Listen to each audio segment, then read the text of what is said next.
ओम शांति। आज 13 अक्टूबर 2024।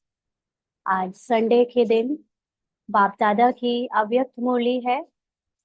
मुरली का सार है, विशेषताएं परमात्म देन है, इन्हें विश्व सेवा में अर्पण करो। विशेषताएं परमात्म देन है, इन्हें विश्व सेवा में अर्पण करो। और मुरली की ओरिजिनल डेट है 11 मार्च 2002। तो बाप दादा ने कहा,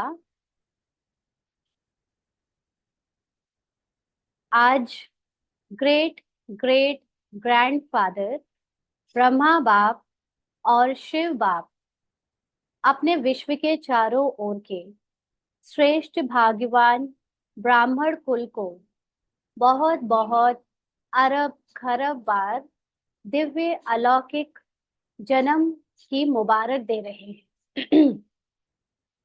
क्योंकि शायद इस दिन अलौकिक जन्म के हिसाब से शिवरात्रि होगी। तो बाबा अपने ब्राह्मण कुलभूषण बच्चों को अलौकिक जन्म की अरब खरब बार दिव्य मुबारक दे रहे हैं। साथ साथ अति स्नेह के, दिल के प्यार के रूहानी पुष्पों से जन्म की बधाई दे रहे हैं। हर एक ब्राह्मण आत्मा की विशेषता देख देख हर्षित हो रहे हैं। दिल ही दिल में गीत गा रहे हैं, वाह बच्चे वाह। आज के दिन अमृत वेले से सभी के दिल में यही खुशी की लहर दिखाई दे रही है।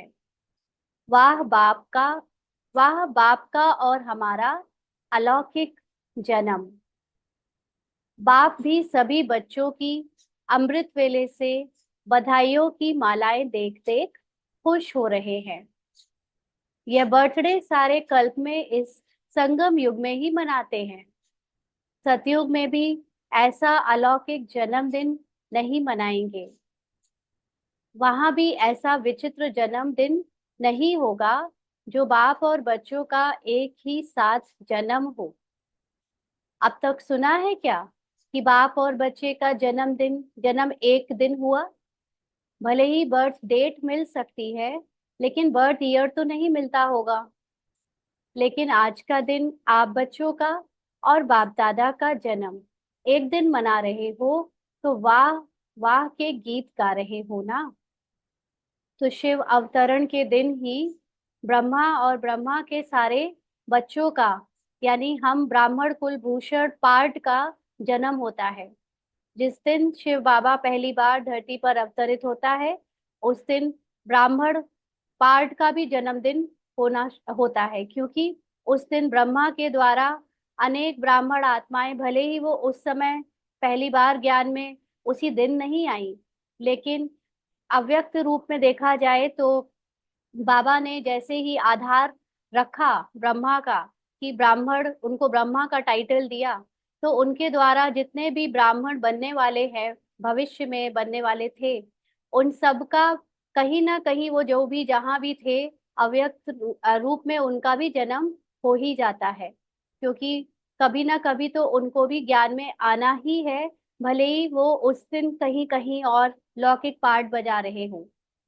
तो बाबा के बच्चों का यानी ब्राह्मण कुलभूषण का जन्मदिन भी बाबा के साथ है। ऐसा कभी लौकिक में तो हो ही नहीं सकता। आज बाप दादा अमृत वेले एक माला बना रहे थे। कौन सी माला, पूछ रहे हैं बाबा। आज बाबा बाबा अमृत वेले एक माला बना रहे थे। कौन सी माला? 108 की फाइनल माला नहीं बना रहे थे। जो आप सोचो, हमारा नाम था, हमारा नाम था, लेकिन आज आदि से, स्थापना के समय से अब विनाश के समीप समय तक कौन से बच्चे अमर भव के वरदानी रहे हैं, उन्हों की माला बना रहे थे। किनकी माला?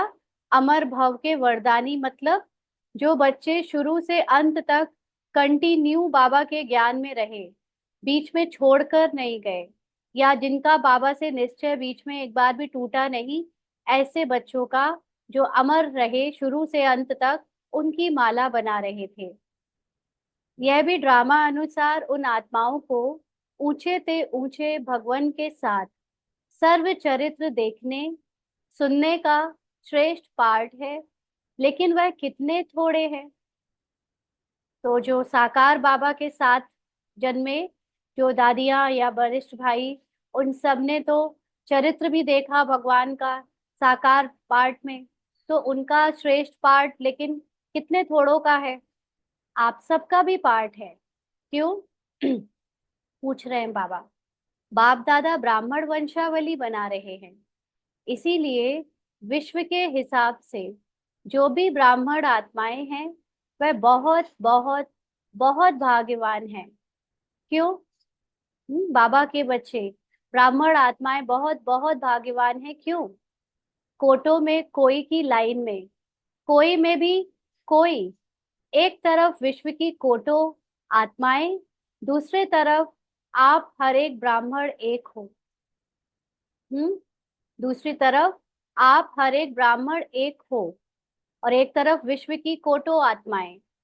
तो जन्मदिन पर बाप दादा हर एक बच्चे को, कोई कोई को नहीं, सभी बच्चों की जन्म पत्री देख हर एक की विशेषताओं की मालाएं गले में डाल रहे थे। तो संसार में इतनी आत्माएं हैं, पार्ट प्ले कर रही हैं, लेकिन उनमें कोटों की लाइन में और कोटों में भी कोई कोई की लाइन में हम ब्राह्मण आत्माएं हैं। क्यों? क्योंकि हमने भगवान को पहचाना, और उससे भी ज्यादा इम्पोर्टेंट कि भगवान ने हमको अपना बच्चा बनाया। संसार में अभी बहुत ज्ञानी, बहुत कुछ अपने आप को स्पिरिचुअल कहने वाले बहुत लोग हैं, लेकिन उनमें से कोई भी ये कह नहीं सकता कि उन्हें भगवान मिल गया है।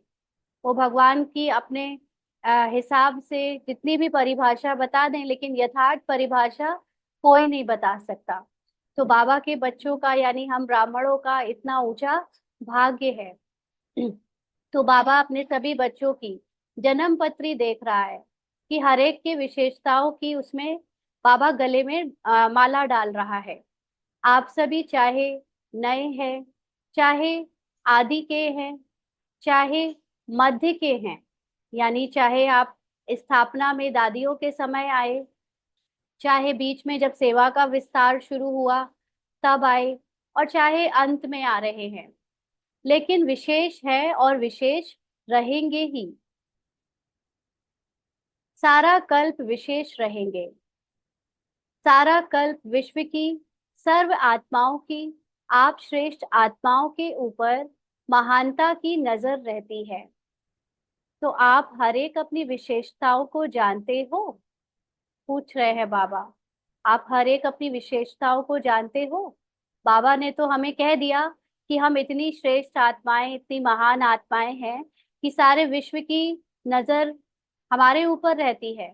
मतलब ऐसे नहीं कि हमारे पार्ट को वो जानते हैं या हमको वो अलग समझते हैं, लेकिन ऊपर रहने का मतलब है कि इस संसार के जो नियम बने हैं, इस संसार में जो परंपराएं हैं, या जो संसार की गति होती है, उसका आधार हम हैं। और जब भी संसार में अनेक आत्माएं दुखी हो जाती हैं, तो अपने को दुख से छुड़ाने के लिए वो जिन महान आत्माओं को पुकारती हैं वो भी हम ही हैं। भले ही वो शरीर के साथ अभी हमको नहीं पहचान सकती, अभी तो हम खुद को भी नहीं पहचान पाते थे जब तक बाबा नहीं मिला, बाबा ने हमें बताया नहीं। और वो भी अगर हम निरंतर याद ना रखें, रिवाइज ना करें, तो भी भूल जाते हैं, है ना। हम खुद ही खुद को नहीं जान सकते कि हम कितने विशेष हैं। तो आप हर एक अपनी विशेषताओं को जानते हो? पूछ रहे बाबा। अगर हाँ तो एक हाथ उठाओ। बहुत अच्छा। उस विशेषताओं को क्या करते हो? जो विशेषता बाबा ने दी है उनका क्या करते हो? बाबा पूछ रहे हैं। जानते हो, बहुत अच्छा। मानते हो, बहुत अच्छा। लेकिन उन विशेषताओं का क्या करते हो? तो किसी ने जवाब दिया, सेवा में लगाते हैं और रीति से यूज तो नहीं करते ना। माना जो बाबा ने हमें अपने अपने पार्ट में विशेषताएं दी हैं, पार्ट को दी हैं, है ना, उसको हम कहीं और यूज तो नहीं करते हैं। यह विशेषताएं परमात्म देन है। परमात्म देन सदा विश्व सेवा में अर्पण करनी है। तो बाबा ने जो विशेषता दी है उसको पहले विश्व की सेवा में अर्पण करना है। हम उसको अपने लौकिक स्वार्थ के लिए या जो शरीर की जरूरतें हैं पार्ट में डूब कर हम उसको यूज तो नहीं कर रहे हैं। अपने विस्मृति होकर उनको पार्ट में दिखा रहे हो, यूज कर रहे हो ना। आत्मा ना समझकर, अपने को पार्ट समझकर उसका अहंकार रखकर उसे यूज तो नहीं करते हैं। क्योंकि ये विशेषताएं परमात्म देन है जिसको सदा विश्व सेवा में अर्पण करना है। तो विशेषताएं अगर नेगेटिव रूप में यूज किया तो अभिमान का रूप बन जाता है। क्योंकि ज्ञान में आने के बाद, ब्राह्मण जीवन में आने के बाद बाप द्वारा विशेषताएं बहुत प्राप्त होती है। क्योंकि बाप का बनने से विशेषताओं के खजाने के अधिकारी बन जाते हो। क्योंकि दिव्य बुद्धि खुल जाती है ना। तो बाबा हमको ये जो विशेषताओं को बढ़ाने के लिए अपने सहयोग देता है, या हमारी एकाग्रता के कारण, हमारे योग बल के कारण जो अनेक विशेषताएं उभर के निकल निकल के आती हैं, जो पहले भी नहीं थी, और अगर थी भी तो उतनी रिफाइंड नहीं थी, बाबा के बनने के बाद और रिफाइंड हो गई। तो वो सारी विशेषताएं भगवान ने दी हैं, तो ब्राह्मण जीवन में उसको यूज करने के लिए दी हैं। और हम उस उन सारी विशेषताओं को जितना ज्यादा यूज करते हैं वो बढ़ती जाती हैं। लेकिन अगर हमने उनको पार्ट में, पार्ट के लिए या स्वार्थ के लिए या देह अभिमान के लिए यूज किया तो वो अहंकार और अभिमान के रूप में और बढ़ जाता है। तो बाबा ने कहा एक दो विशेषताएं नहीं है, बहुत विशेषताएं हैं। हम अपने को देखें तो हम, कोई हमसे पूछे कितनी विशेषताएं हैं, तो हम जो स्थूल रूप की विशेषता होती है उनको काउंट करके दो तीन विशेषता बता देंगे। लेकिन बाबा जानता है क्योंकि बाबा किसको देख रहा है। भले ही अभी ब्राह्मण पाठ सुन रहा है, लेकिन ब्राह्मण पाठ के पीछे बैठी हुई जो आत्मा है वो अपनी संपूर्णता में जब स्थित हो जाती है तो उसमें कोई एक विशेषता नहीं होती, दो विशेषता नहीं होती, वो अपनी संपूर्ण विशेषता के साथ पार्ट में आ सकती है। तो बहुत विशेषताएं हैं। बाबा ने कहा जो यादगार में भी आपकी विशेषताओं को का वर्णन है। क्या वर्णन है हमारे यादगार में? 16 कला संपन्न। तो सिर्फ 16 नहीं है, 16 माना संपूर्ण। 16 कला का कोई काउंटिंग में 16 मतलब नहीं निकलता है। 16 का मतलब होता है कंप्लीट, होल, एब्सोल्यूट। यानी पूरी विशेषता, जितनी भी संसार में विशेषताएं हो सकती हैं वो सारी विशेषताएं हम आत्माओं में है। सर्वगुण संपन्न, संपूर्ण निर्विकारिता की का डिटेल है। यानी जब पार्ट का बिल्कुल भी अहंकार, अभिमान या भान नहीं रहता है तो आत्मा अपने संपूर्ण गुणों को यूज कर पाती है या उसको अपने अधिकार में समझ पाती है पार्ट के अंदर ही। नहीं तो पार्ट क्या होता है कि पार्ट की कमी, कमजोरी, स्मृति, विस्मृति, ये हमको कमजोर समझती है, या अगर कोई विशेषता होगी तो उसका अहंकार ले आएगी। क्योंकि हमें लगता है कि ये विशेषता दूसरों में नहीं है, हम में है, तो हम उसका अभिमान करने लगते हैं, देहभान वाला। लेकिन जब हम अपने को संपूर्ण रूप में देखते हैं, आत्मा के रूप में, तो हमें उस विशेषता का अहंकार इसलिए नहीं होता क्योंकि हमें पता होता है कि ये विशेषता अभी एक या दो विशेषता पार्ट में जरूर दिख रही है, लेकिन मेरे अंदर सारी विशेषता है। और ना सिर्फ मेरे अंदर, लेकिन सबके अंदर सारी विशेषता है। केवल किसी किसी के पार्ट में कोई विशेषता अभी यूज करने के लिए इमर्ज्ड है, किसी और के पार्ट में कोई और विशेषता यूज करने के लिए इमर्ज्ड है। क्योंकि हर एक का पार्ट अलग अलग बचता है। तो उसको फिर कभी भी अपने उस विशेषता को लेकर अहंकार नहीं आएगा, या उस, जब अहंकार नहीं आएगा, भान नहीं रहेगा, तो वो निर्विकारी हो जाएगी। तो अपनी संपूर्ण निर्विकारिता का डिटेल है। हम सर्वगुण संपन्न माना हमारे अंदर जरा भी देहभान नहीं है। हम कंप्लीट आत्मा, अपने होल आत्मा की स्थिति में या स्मृति में स्थित हैं। कहने में आता है संपूर्ण निर्विकारी, लेकिन संपूर्ण में कई डिटेल हैं। संपूर्ण में कई डिटेल हैं। तो विशेषताएं तो बाप द्वारा हर ब्राह्मण को वर्षे में प्राप्त होती ही हैं। ब्राह्मण के पार्ट में तो फिर भी लिमिटेड वर्षा ही मिलेगा, लिमिटेड गुण मिलेंगे, क्योंकि पार्ट है ये ब्राह्मण। ब्राह्मण कोई निराकारी स्टेज नहीं है ना। तो ब्राह्मणों को तो बहुत सारी विशेषता, जैसे जैसे वो जितना ज्यादा पुरुषार्थ करेंगे, जितना अपने को सेवा में लगाएंगे, उतनी विशेषताएं उन्हें वर्षे में प्राप्त होती ही हैं। लेकिन उन विशेषताओं को धारण करना और फिर सेवा में लगाना मेरी यह विशेषता है नहीं, परमात्म देन है। कई बार क्या होता है कि जो काम हम करते रहते हैं, जो जिस सेवा या जो भी चीज में हमारी पुराना एक्सपीरियंस होता है, उसको हम अपनी विशेषता समझते हैं और फिर उसको उससे अपनी पहचान बनाकर उसको यूज करते हैं। लेकिन जब कोई नई चीज मिलती है करने को, तो फिर हम उसको ये सोच के छोड़ देते हैं कि ये हमें आती नहीं है ना। तो अगर हम ये याद रखें कि जो विशेषता हमको पहले से मिली है, जिसको हम अभी तक यूज करते आए, वो मेरी विशेषता ऐसे नहीं है कि वो मैंने कोई कमाई है, लेकिन इस समय पार्ट में उस विशेषता को यूज करने के लिए परमात्मा यानी बाबा ने उसे मुझे स्पेशली दिया है। ऐसे अगर हम ये सेवा में लगाएंगे तो हमें उस विशेषता को लेकर अभिमान नहीं होगा। तो बाबा कहते हैं परमात्म देन समझने से विशेषता में परमात्म शक्तियां भर जाती हैं, और मेरी कहने से अभिमान और अपमान दोनों का सामना करना पड़ता है। क्योंकि अगर मेरी कह दिया तो कभी ना कभी उससे हम अपनी वाणी से या मनसा से या कर्मणा से ये दिखा देंगे कि हमको उस चीज का अभिमान है।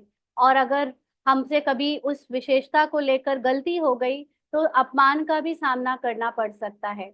लेकिन अगर हम वो उस विशेषता में मेरापन नहीं लगाएंगे कि वो मेरी है या मेरा है, नहीं, वो बाबा का है, बाबा ने दिया, तो कभी अगर उस विशेषता को बाबा ने टेस्ट करने के लिए ड्रामा अनुसार मुझसे थोड़े दिनों के लिए अलग भी कर दिया, या उसका यूज नहीं करवाया, या कभी उसमें कुछ गलती भी करवा दी, तो जो सामने से अगर कोई क्रिटिसिज्म हुआ तो मुझे उसमें अपमानित फील नहीं होगा, क्योंकि वो मेरा था ही नहीं, बाबा ने दिया था, बाबा ने ले लिया, या बाबा ही यूज करवा रहा है, उसको जैसे कराना है कराएगा, तो अपमानित फील नहीं होगा। लेकिन अगर मेरा समझेंगे तो अहंकार भी आएगा और उसके मिसयूज पर अपमानित भी फील होगा।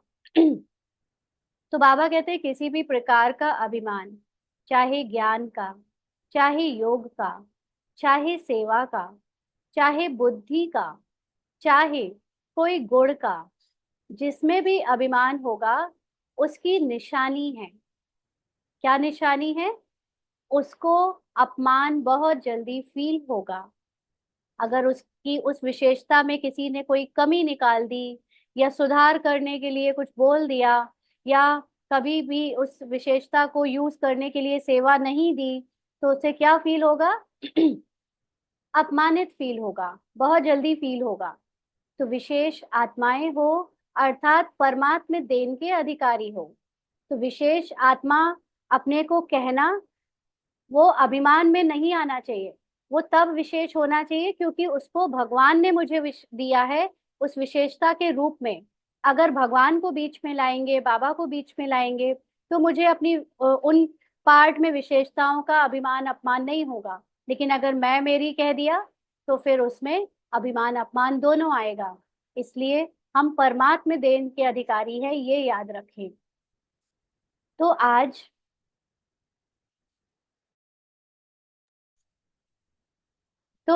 आप सभी बाप दादा का बर्थडे मनाने आए हो ना।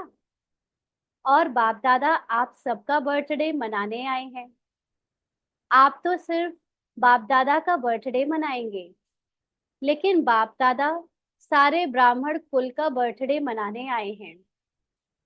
चाहे देश में दूर बैठे हैं, चाहे विदेश के कोने में दूर में बैठे हैं, लेकिन जो भी ब्राह्मण आत्मा ब्राह्मण कुल की बन गई, उन सबका बर्थडे बाप दादा भी मना रहे हैं और आप भी मना रहे हैं। सबका मना रहे हो या सिर्फ यहाँ बैठने वालों का मना रहे हो? मधुबन में तो पार्टी बुलाई जाती है, लिमिटेड लोग पहुंचते हैं, लेकिन बाबा मिलन तो बाबा का हर बच्चा जो जहां भी है, देश विदेश में, घर में, सेंटर में, हर जगह से कर रहा होता है। भले उस समय वो मौजूद नहीं भी है, उस समय तक बाबा का बच्चा नहीं भी बना है, लेकिन वो आगे चलकर जब बनेगा और वो मुरली सुनेगा, बाबा तब तक के लिए अपनी वाणी चला देता है ना। बाबा की वाणी इटर्नल है, क्योंकि बाबा खुद ही इटर्नल है।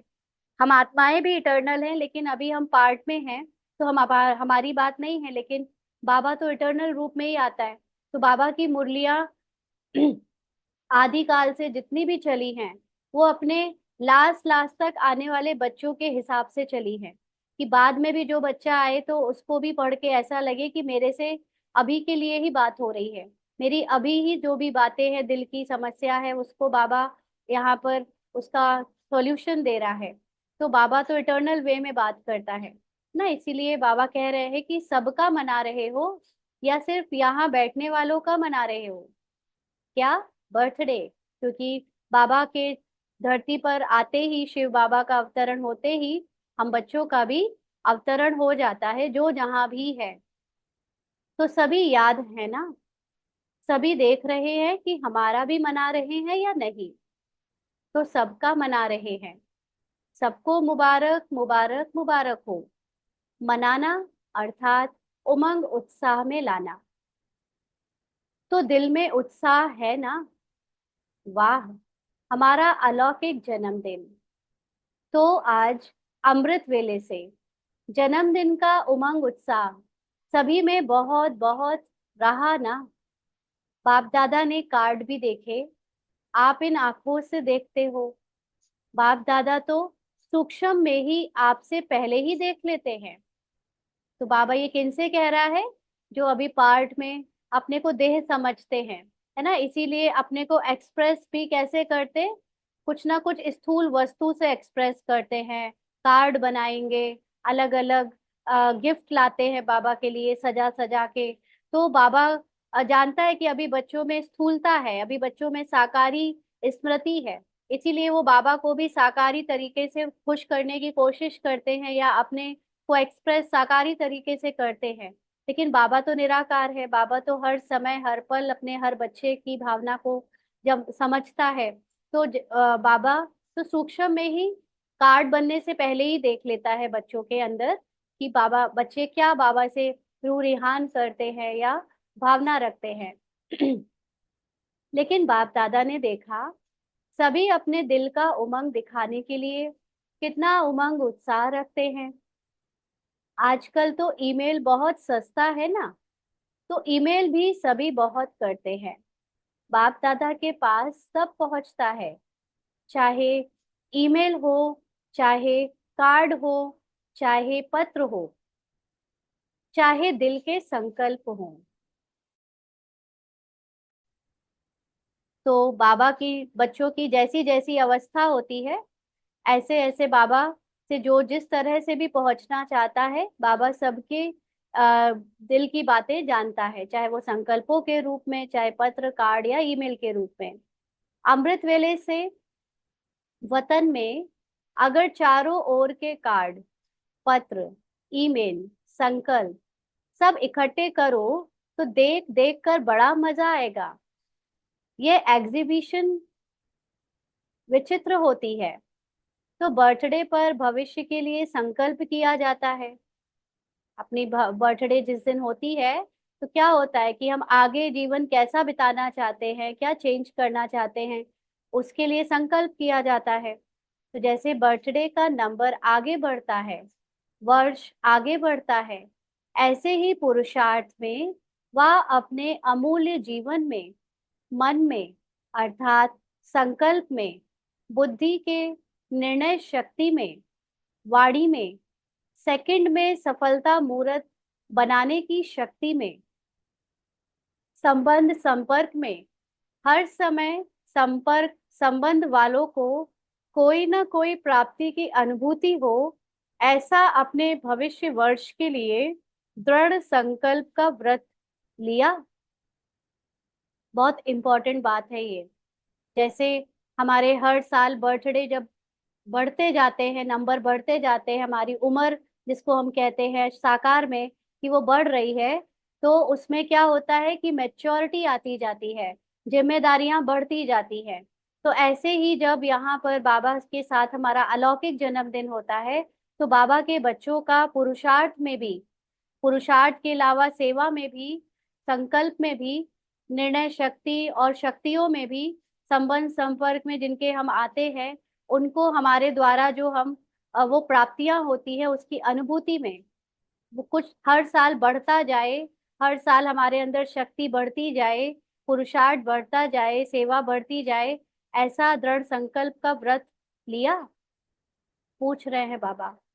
क्योंकि विशेष शिव जयंती के दिन दो लक्ष्य ब्राह्मण आत्माओं में रहते हैं। एक स्वयं से प्रतिज्ञा का, और दूसरा बाप की प्रत्यक्षता का झंडा लहराने का। यह दो विशेष लक्ष्य इस दिन हर एक के अंदर रहता है ना। एक तो अपनी खुद की पुरुषार्थ की प्रतिज्ञा, दूसरा बाबा को हम विश्व के सामने प्रत्यक्ष करेंगे, इस बात का दृढ़ निश्चय या इस बात का प्रॉमिस हम अपने अंदर सब करते हैं। तो बाप दादा ने आप सबकी की हुई प्रतिज्ञा का, जो कि बीते हुए समय की है ना। पुराने शिवरात्रियां जो बीत चुकी हैं, उसमें बच्चों ने जो प्रतिज्ञा की है, बाबा देख रहे हैं उसका पोता मेल, सबकी की हुई प्रतिज्ञाओं का पोता मेल देखा। हर साल हर एक ने विधि पूर्वक संकल्प से, वाणी से प्रतिज्ञा की है, बहुत अच्छा किया है। लेकिन अभी आज के बाद, अर्थात जन्मदिन मनाने के बाद, एक शब्द को विशेष अंडरलाइन करना। कौन सा शब्द? कॉमन शब्द है, नया नहीं है, और वह शब्द है निरंतर दृढ़ता। अंडरलाइन, निरंतर दृढ़ता। किस बात की दृढ़ता? किस बात की दृढ़ता, कोई बताएगा? हम्म। अब हम लोग जो पुरुषार्थ कर रहे हैं, उसमें हमारी किस बात की दृढ़ता होनी चाहिए? अभी तक हम लोग बीके जीवन, ब्राह्मण जीवन की दृढ़ता को हम ऊपर से नियम मर्यादा के रूप में कर रहे थे कि हम नियम और मर्यादा को पूरी दृढ़ता के साथ निभाएंगे। लेकिन अब जब हम विशेष पुरुषार्थ करने के लिए एडवांस रूप में जा चुके हैं, तब correct, very good. Soul conscious की दृढ़ता, आत्माभिमानी की दृढ़ता, मैं आत्मा हूं इस बात की दृढ़ता। हर समय हर सेकंड मुख से चाहे जो निकले, चाहे पार्ट की कैसी भी बात निकले, चाहे संकल्पों में कितने भी अलग अलग तरह के तूफान आए या नॉर्मल भी संकल्प चले, चाहे पार्ट में हमारा कितना भी ऐसे देह का पार्ट दिखे, कॉमन पार्ट दिखे, लेकिन अंदर जो आत्मा की स्थिति में स्थित होना है, उसमें दृढ़ता। बहुत अच्छा। तो बाबा के बच्चों को अब क्लियर होता जा रहा है ना। पहले पता नहीं लगता था किस बात की दृढ़ता रखें, यही सोचते थे कि अमृत वेला उठने की दृढ़ता होनी चाहिए, नुमा शाम की दृढ़ता। वो सब दृढ़ता को अब पार कर चुके हैं ना, उस दृढ़ता से ऊपर उठना है। मुख्य बात है अब आत्मिक स्थिति की दृढ़ता। कुछ भी हो जाए पार्ट में, हलचल नहीं आनी चाहिए। हलचल तब आती है जब पार्ट को देखने लगते हैं। जब अपने को आत्मा की स्थिति में स्थित कर लेते हैं तो अचल अडोल बन जाते हैं। इसीलिए निरंतर दृढ़ता, कभी दृढ़ता और कभी दृढ़ता में भी अलबेलापन नहीं। अगर निरंतर दृढ़ता है तो उसकी निशानी है, सब चेक करना क्या है उसकी निशानी। निरंतर हर संकल्प, बोल, कर्म द्वारा स्व में, सेवा में और संबंध में 100% सफलता। अब ये भी बता दो, सफलता क्या होता है?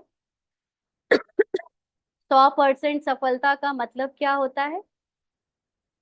अगर निरंतर दृढ़ता है, यानी अगर निरंतर आत्मा की स्थिति में स्थित होने का अटेंशन रखा है, पार्ट से न्यारा होने का अटेंशन रखा है, तो उसकी निशानी है निरंतर हर संकल्प बोल कर्म द्वारा स्वामी सेवा में और संबंध में 100% सफलता।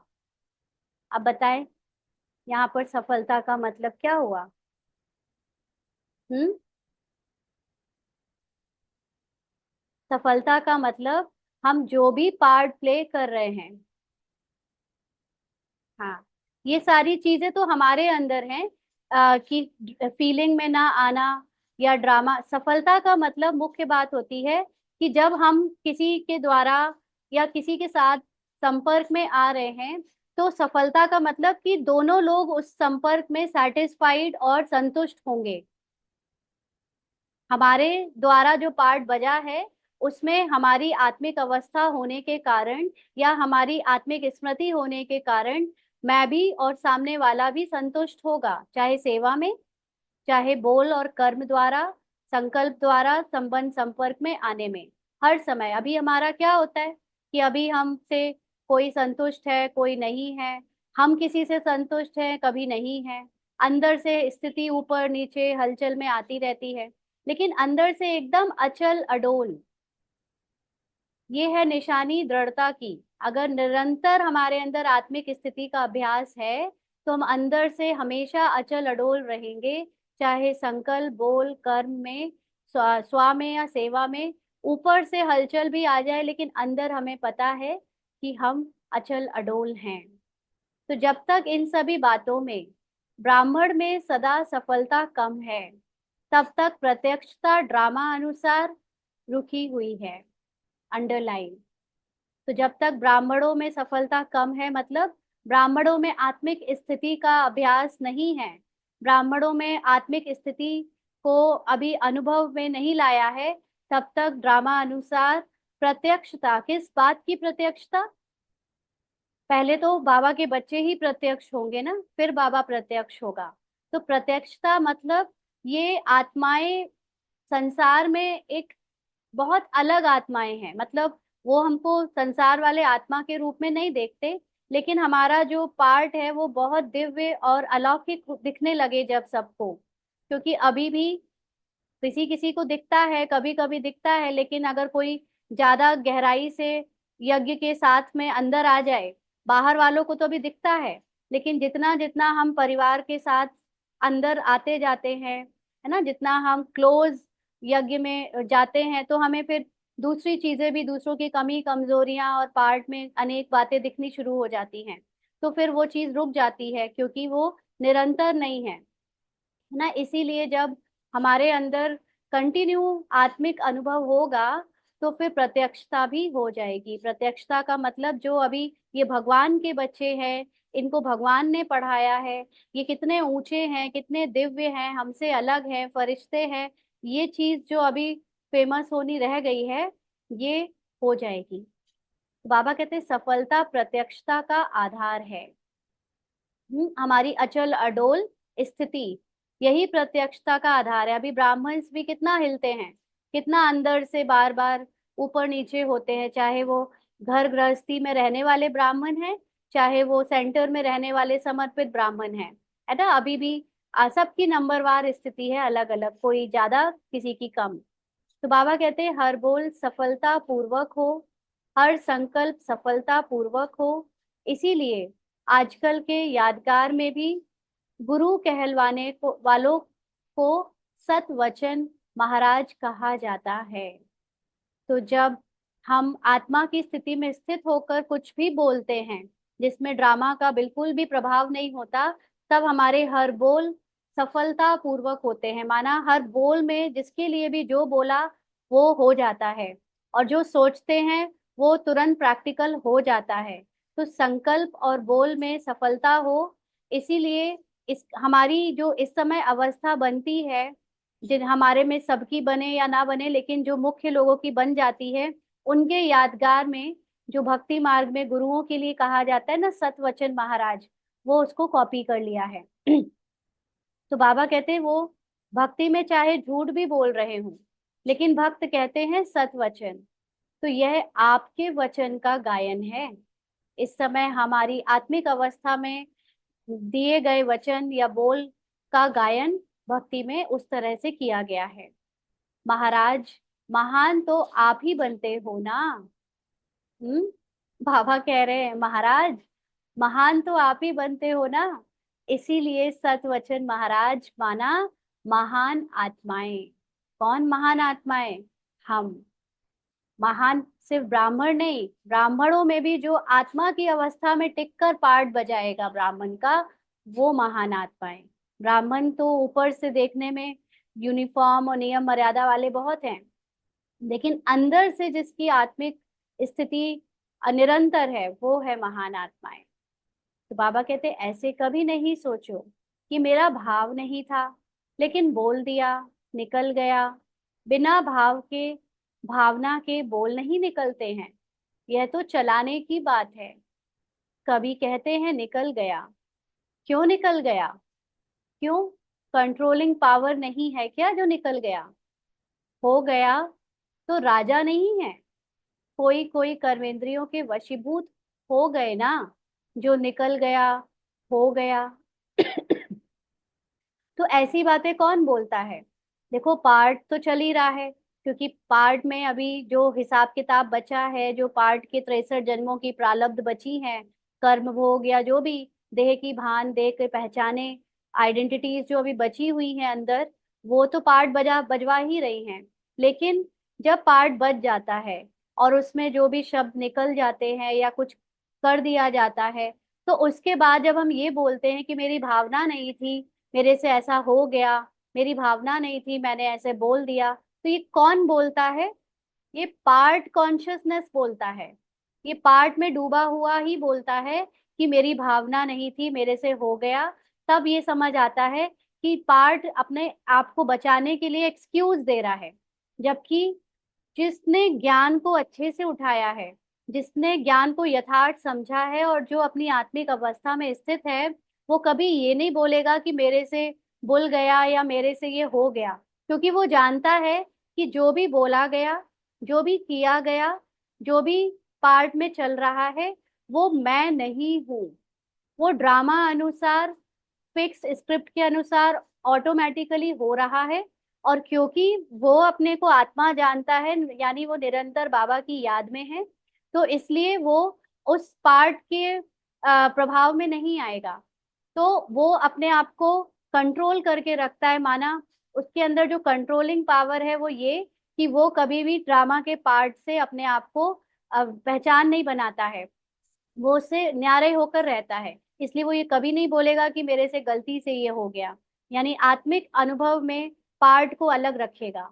तो जो आत्मिक अनुभव में पार्ट को अलग रखता है वो राजा होता है, उसमें कंट्रोलिंग पावर होती है। और जो अपने आप को पार्ट समझता है, तो पार्ट की गलतियों को, पार्ट में ऊपर नीचे जो हुआ उसको सुधारने के लिए फिर एक्सक्यूज देता है कि मेरी भावना नहीं थी, मेरा ये नहीं था, वो नहीं था। माना वो पूरी तरह ड्रामा में डूबा हुआ है। इसीलिए वो अभी भी उसके अंदर सच्चाई और सफाई नहीं है।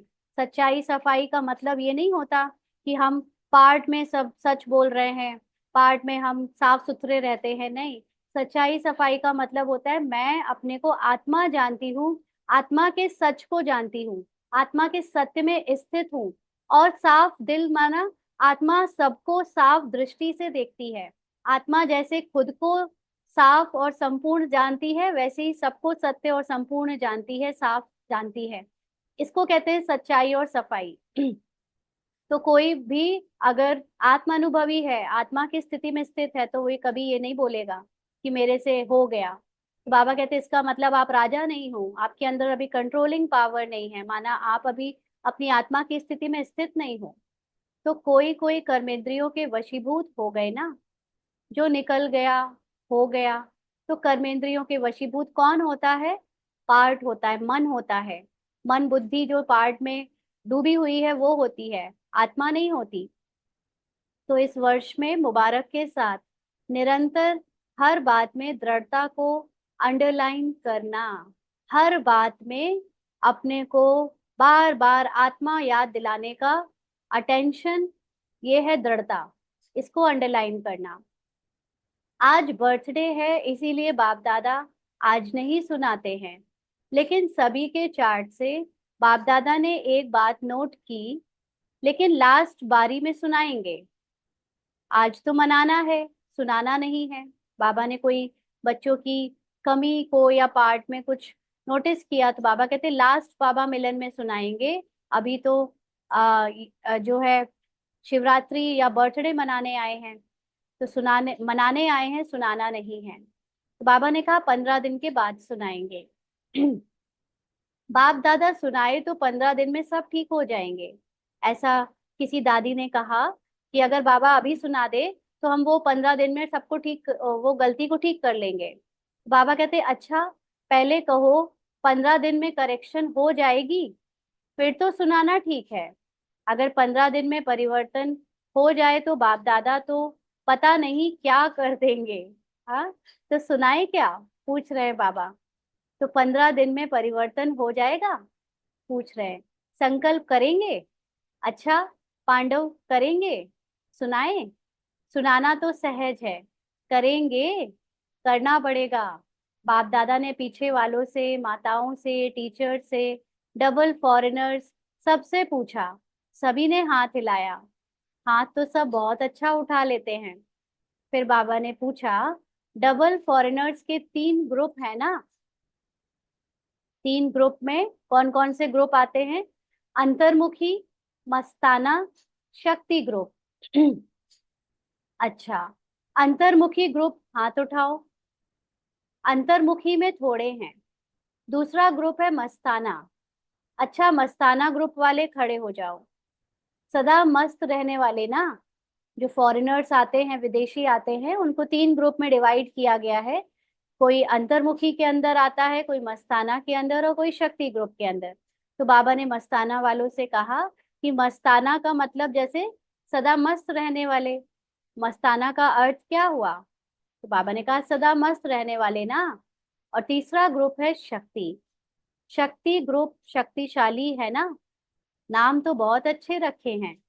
देखो, शुरू शुरू में जब भट्टी थी, यानी जब दादियों को एकदम सब दुनिया से काट कर सिर्फ तपस्या कराई थी,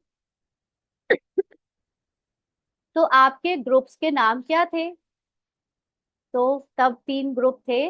तब ग्रुप्स के नाम थे, किसी ने बताया, डिवाइन यूनिटी, मनोहर पार्टी और सुप्रीम पार्टी। नाम तो सुंदर है ना। तो यह भी ग्रुप अच्छे बने हैं। नाम याद रहेगा तो नाम के साथ कर्तव्य भी याद रहेगा। अच्छा, डबल फॉरेनर्स, कुमार उठो। अच्छा, ये कुमारों का ग्रुप है। अच्छा किया है, बाप दादा ने डबल फॉरेनर्स के रिफ्रेशमेंट का समाचार बहुत अच्छा सुना है। बाप दादा दिल से मुबारक भी दे रहे हैं, लेकिन सभी ग्रुप्स को जो आज अंडरलाइन किया है वह याद भी दिला रहे हैं। डबल फॉरेन की टीचर्स बहुत हैं। टीचर बनना बहुत बहुत श्रेष्ठ भाग्य की निशानी है, क्योंकि बाप दादा टीचर्स को गुरु भाई के रूप में देखते हैं। इतना समान रूप में देखते हैं क्योंकि बाप के आसन पर बैठते हैं। टीचर्स को यह हक मिलता है, जैसे गुरु की गद्दी होती है ना, तो यह मुरली का तख्त, मुरली धारण कराना और मुरली सुनाना। सुनाना सिर्फ नहीं, लेकिन मुरली धारण कराना, यह टीचर्स को बाप दादा ने गुरु भाई का तख्त दिया है। और फॉरेन में तो देखा जाता है कि बहुत जल्दी से जल्दी तख्त नशीन हो जाते हैं। माना फॉरेनर्स का पुरुषार्थ बहुत फास्ट होता है, बहुत जल्दी जल्दी वो टीचर भी बनते हैं। ऐसे नहीं कि उनमें कई कई सालों तक सिर्फ स्टूडेंट बने हुए हैं, क्योंकि वहां पर निमित्त बनने की बहुत जरूरत है, क्योंकि फॉरेन में जो फैलावा है वो वही के लोगों से हो सकता है। तो विस्तार में जाने के लिए वहां के लोग जल्दी जल्दी ज्ञान में आकर अपने आपको निमित्त बनाकर अपने लोकेलिटी में मुरली वगैरह की सेवा शुरू कर देते हैं, तो जल्दी जल्दी तक नशीन हो जाते हैं। बाप दादा खुश होते हैं। जिम्मेवारी का ताज धारण कर लेना, हिम्मत रखना, यह भी कोई कम बात नहीं है। लेकिन गुरु भाई अर्थात बाप समान, वैसे तो सभी को बाप समान बनना ही है। बनना है या बने बनाए हैं? सभी जो हैं वो अपने को क्या समझते हैं इस पर निर्भर करता है। अगर अपने को आत्मा समझते हैं और आत्मा में भी बाप समान महिमा में समझते हैं तो वो बाप समान बने बनाए हैं। लेकिन अगर अपने को पार्ट समझते हैं तो फिर बनना है ना। मतलब अभी पार्ट से बाहर निकलना है, पार्ट को भुलाना है, न्यारे होना है, अभी तो बहुत टाइम लगेगा। तो वैसे तो सभी को बाप समान बनना ही है, लेकिन फिर भी टीचर्स को विशेष जिम्मेवारी का ताज है। बाप दादा को भी टीचर्स का संगठन बहुत अच्छा लगता है, लेकिन आज का विशेष शब्द क्या है? निरंतर अटेंशन। हाँ, जो दृढ़ता है उसमें क्या दृढ़ता है? निरंतर आत्मा के अनुभव में टिकना, निरंतर अटेंशन, है ना। अभी लास्ट में हम शेयर करेंगे कैसे पार्ट में कई संकल्प, कई बार पार्ट ऐसे देह का चलता है, लौकिक जो पहचाने हैं उनका चलता है, और शब्द भी वैसे ही निकल रहे होते हैं वाचा में। लेकिन तब भी अंदर निकलते हुए अंदर एक जो रियल आत्मा बैठी है वो तुरंत अटेंशन रखती है कि ये जो बोल रहा है वो मैं नहीं बोल रही हूँ, ये आत्मा के द्वारा बजाया हुआ पार्ट बोल रहा है। तो वो कैसे होता है वो हम अभी लास्ट में शेयर करेंगे। अभी 1 मिनट के लिए सभी अशरीरी हो जाए और अपने को बाबा के समान स्थिति में स्थित करके अपनी ऊंची स्थिति में टिक जाए।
आगे बाबा कहते हैं, अच्छा, भारत की टीचर्स उठो। भारत की टीचर्स भी कम नहीं है। तो सुना, टीचर्स को बाबा किस नजर से देखते हैं? ये क्लास की मुरली सुनाने की सीट बहुत भाग्यवान है। बहुत बहुत बहुत लकी हो, क्योंकि साकार रूप में निमित्त कौन है? अच्छा, दादियां तो एक फॉरेन रखती हैं, सॉरी, दादियां तो एक फॉरेन रहती है, एक मधुबन रहती है, लेकिन हर स्थान पर साकार रूप में टीचर्स निमित्त हैं, या निमित्त पांडव भी हैं। ऐसे नहीं सिर्फ टीचर्स बहनें हैं, पांडव भी हैं, जिसको बड़े भाई कहते हो ना। पांडव तो जरूरी है ही। शक्तियां और पांडव दोनों के साथ से ही आदि से कार्य चला है। चाहे थोड़े पांडव थे, लेकिन विश्व किशोर तो थे ना। आनंद किशोर, विश्व किशोर शुरू के हैं। ये बाबा के समय भाई जो वरिष्ठ भाई थे वो उनके नाम ले रहे हैं। तो पांडवों का साथ तो है ना, लेकिन मेजॉरिटी टीचर्स ज्यादा हैं जो निमित्त बन जाती हैं। आप बैकबोन हो, टीचर्स के भी बैकबोन हो। कौन? जो वरिष्ठ मधुबन में रहने वाली दादियां और वरिष्ठ भाई हैं। तो बाबा ने कहा हर एक का पार्ट है, लेकिन विदेश में यह विशेषता है कि पांडव भी टीचर बनते हैं, भारत में कम बनते हैं। तो टीचर्स को सदा बाप दादा कहते हैं। टीचर्स अर्थात अपने फीचर द्वारा बाप का साक्षात्कार कराने वाली, फीचर्स द्वारा फ्यूचर स्पष्ट दिखाने वाली। फीचर्स द्वारा फ्यूचर स्पष्ट दिखाने वाली। किसका फ्यूचर? जो हम दूसरों को बताते हैं कि जो दुनिया आने वाली है, जो स्वर्ग आने वाला है, वो स्वर्ग में लोगों की स्थिति कैसी होगी, कैसा सबका व्यवहार होगा, वो उसका साक्षात्कार अपने फ्यूचर के द्वारा सबसे पहले किसको दिखाना पड़ेगा?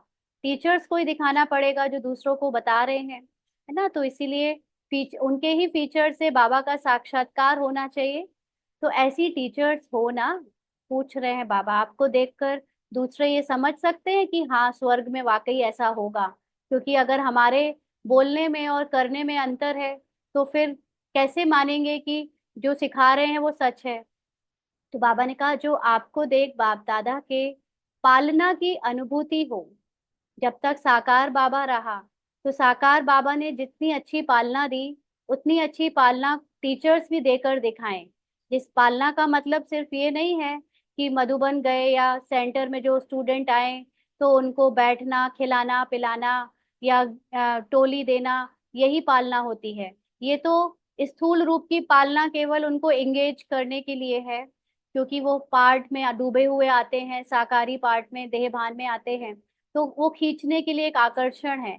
लेकिन मुख्य जो पालना होती है वो है उनके ज्ञान की धारणा की पालना।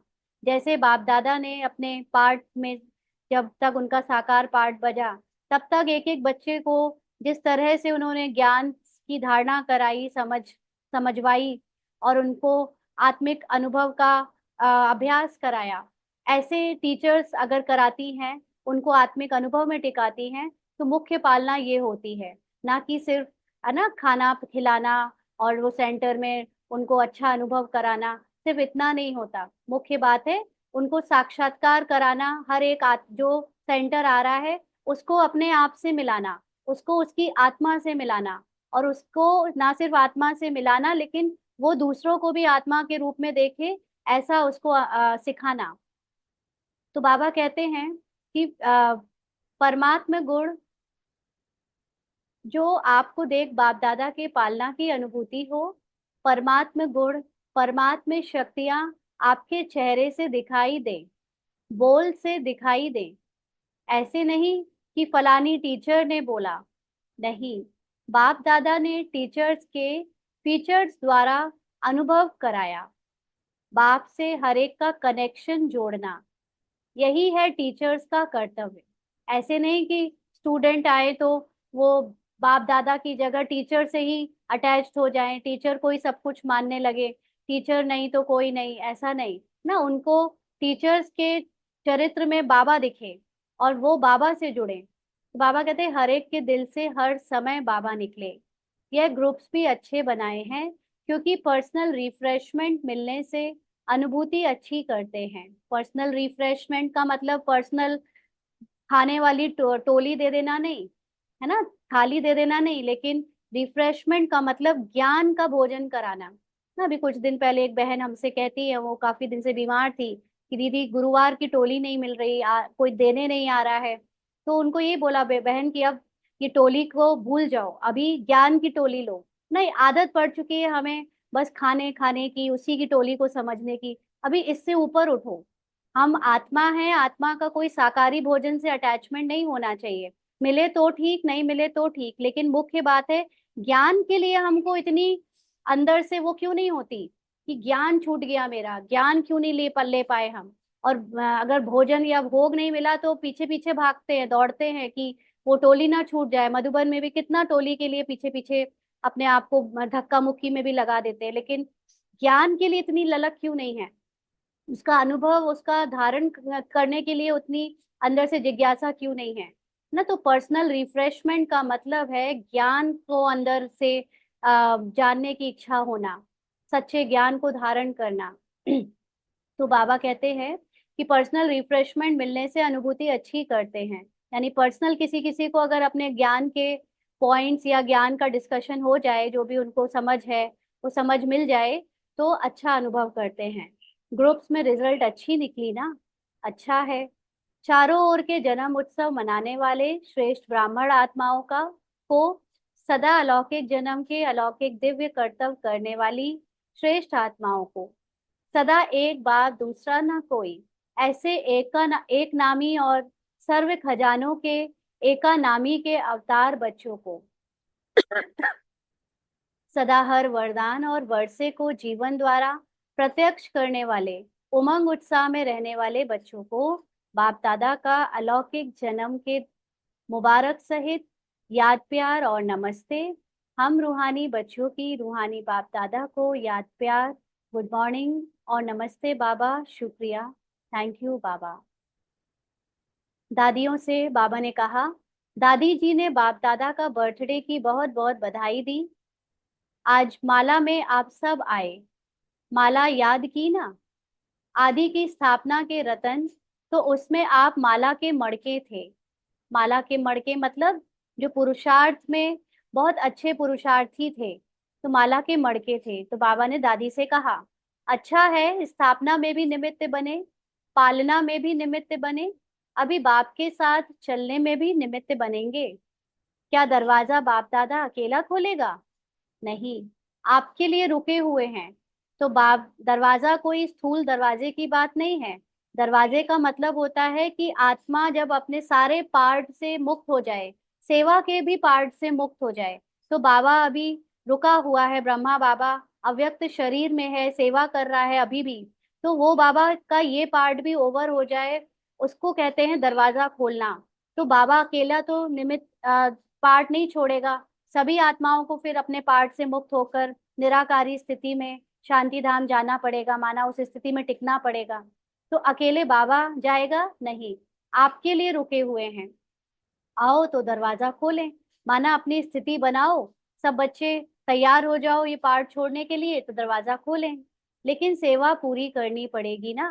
तो जब तक अभी सेवा रह गई है, सारे बच्चे अभी तक ज्ञान ले नहीं चुके हैं, स्थिति बना नहीं चुके हैं, तब तक तो सेवा भी करनी पड़ेगी, क्योंकि साकार में आप लोगों को निमित्त बनाया है, तो साकार का कार्य तो पूरा करना पड़ेगा ना। आजकल सब किसको देखते हैं? सबकी नजर कहाँ जाती है? आप लोगों के ऊपर ही तो जाती है। जब तक दादियाँ रही, तो सब बच्चे बाबा के जितने भी बाद में आने वाले स्टूडेंट्स थे, सब दादियों को ही याद करते थे हर बात में। तो जो निमित्त बने हुए हैं, उन्हों के ऊपर ही सबकी नजर जाती है। नजरों में तो सभी को बिठाया, लेकिन बाप की नजर कोई छोटी तो है ही नहीं, बेहद की नजर है। माना बाबा तो आत्माओं की दृष्टि से देखता है, तो सभी नजर में है, सभी नूरे रतन हैं। बहुत अच्छा, हर एक अपना अपना पार्ट बजा रहे हैं और बजाना ही है। ड्रामा में बंधे हुए हो, मजा आता है ना, बहुत अच्छा है। आज का वरदान है, अल्पकाल के सहारे के किनारे को छोड़ एक बाप को सहारा बनाने वाले यथार्थ पुरुषार्थी भव। अल्पकाल के सहारे के किनारे को छोड़ एक बाप को सहारा बनाने वाले यथार्थ पुरुषार्थी भव। तो बाबा ने समझाया, पुरुषार्थ का अर्थ यह नहीं है कि एक बार की गलती बार बार करते रहो और पुरुषार्थ को अपना सहारा बना लो। हाँ, ये क्या होता है?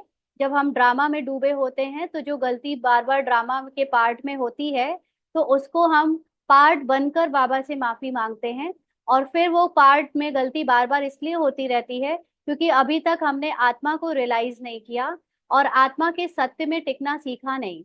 अगर आत्मा के सत्य में टिक जाएं, तो पार्ट के द्वारा की गई गलती को हम कभी अपना नहीं समझेंगे, और उस गलती को हो जाने के बाद बाबा को सौंप कर अपने सत्य में टिक जाने का जो अभ्यास करेंगे, उससे वो गलती होना बंद हो जाएगी।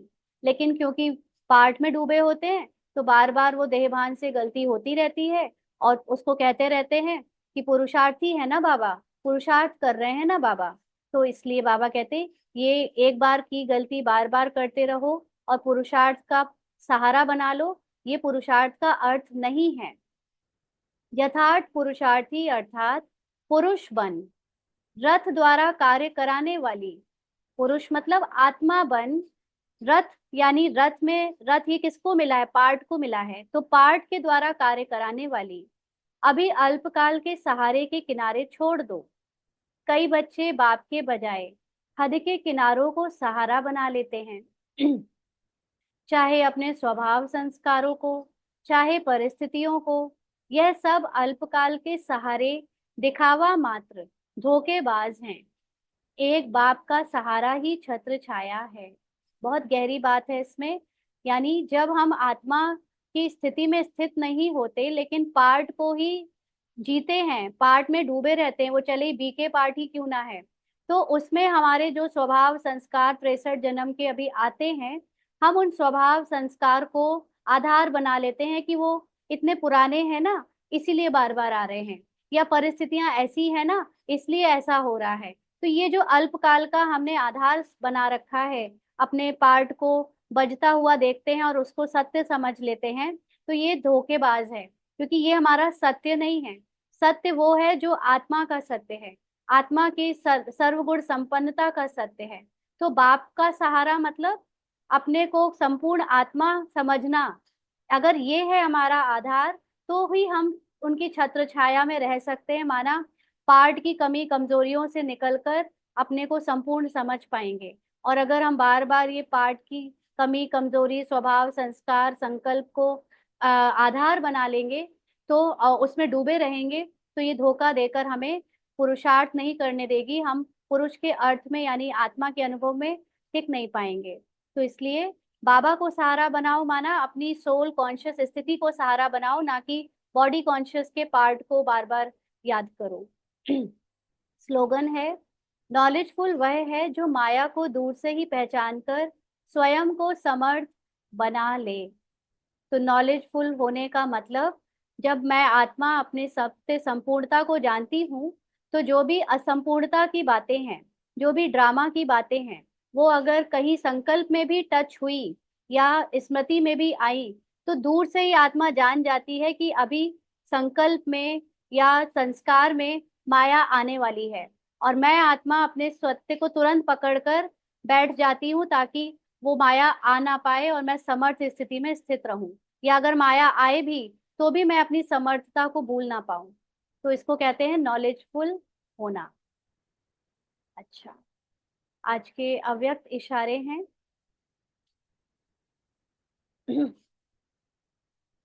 संस्कार मिलन की रास करने के लिए बालक और मालिकपन का गुण समान रूप में चाहिए। बालकपन अर्थात निसंकल्प हो, जो आज्ञा मिले उस पर चलना। और मालिकपन अर्थात अपनी राय देना। जहां बालक बनना है, वहां अगर मालिक बन जाएंगे तो संस्कारों का टक्कर होगा। तो राय दी, मालिक बने, फिर जब फाइनल होता है तो बालक बन जाना चाहिए। तो संस्कार मिलन अगर करना है, तो संस्कार मिलन में जो सबके साथ मिलकर कहीं पर कुछ भी निर्णय लेना होता है, कोई भी बातचीत में कर्मों में आना होता है, तो उस समय अगर हमारा पार्ट डिसीजन मेकर का है, तो हमें अपने आप को मालिक समझकर राय देनी है। अगर हमारा पार्ट है कि हमें फॉलो करना है, तो बालकपन का पार्ट, बालकपन की तरह हमें जो आज्ञा मिले उस पर चल लेना चाहिए। और अगर फिर भी हमें अगर राय देने को कहा जाए, तो मालिक बनकर राय जरूर दें, लेकिन जब फाइनल डिसाइड हो जाए, क्योंकि जिसका जो पद है, जिसको जो पार्ट मिला है, उसके अकॉर्डिंग जब कोई फाइनल कर लेता है, तो उस समय हम बालक बन जाएं और बालक बनकर फिर उसको फॉलो कर लें, ताकि संस्कार में टकराव ना हो। तो राय देते समय मालिक बने, लेकिन जब फाइनल होता है तो बालक बन जाना चाहिए, इससे संस्कार मिलन हो जाएगा। अच्छा, ओम शांति।